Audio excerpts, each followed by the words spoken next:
I'm a switch hitter when it comes to mics, I guess. Hey, Mike, my husband. Wow,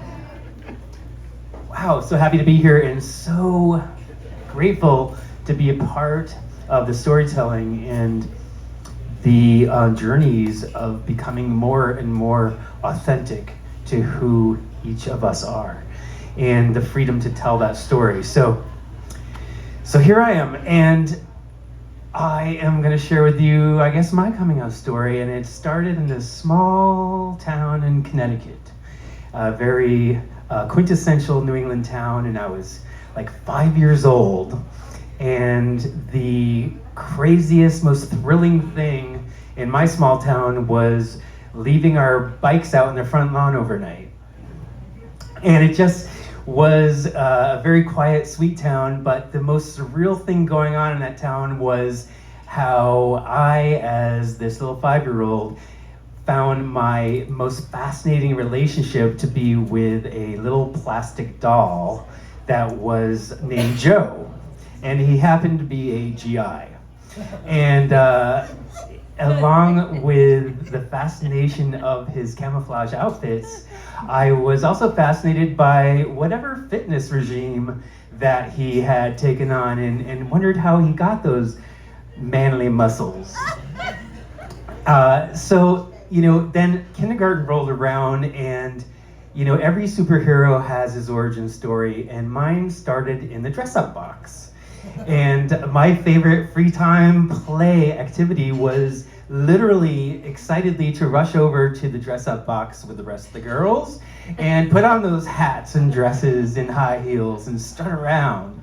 And I was so happy and completely free, but for some reason, like, the boys in the class were laughing, and the next day my kindergarten teacher brought a white shirt, a tie, a hat, and some man shoes for me to wear instead. And I turned that into the best pre-prom outfit you've ever seen. So, I still rocked it anyways. And my parents, growing ever more confused in what this little boy was becoming, did the thing that any small town parents would do, is brought their child to a psychologist. And they wanted to have me, figure it out, like, what's going on with this kid, this sweet, soft, sensitive little boy.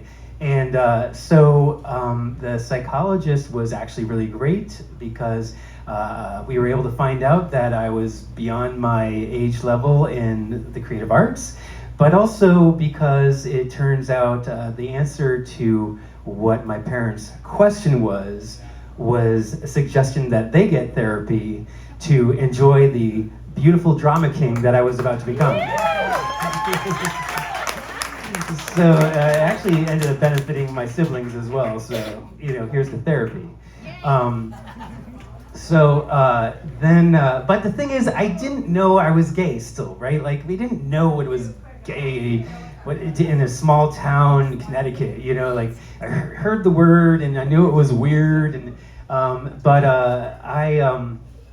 got ever more curious, so I looked in the library for anything that talked about guys liking guys or something, because I thought maybe all guys do like guys. Maybe that's just a thing and they don't talk about it, or guys have guy crushes or whatever. So I found one book by Nancy Friday called Men in Love. And it was the only book in the entire public library that existed that talked about the word gay. And so I was able to find out, at the very least, that there were other men in the world that thought of other men in the world in a physical, sexual way. So moving on to college, I played the field. I learned, I was a late bloomer. I learned how to kiss and really loved kissing.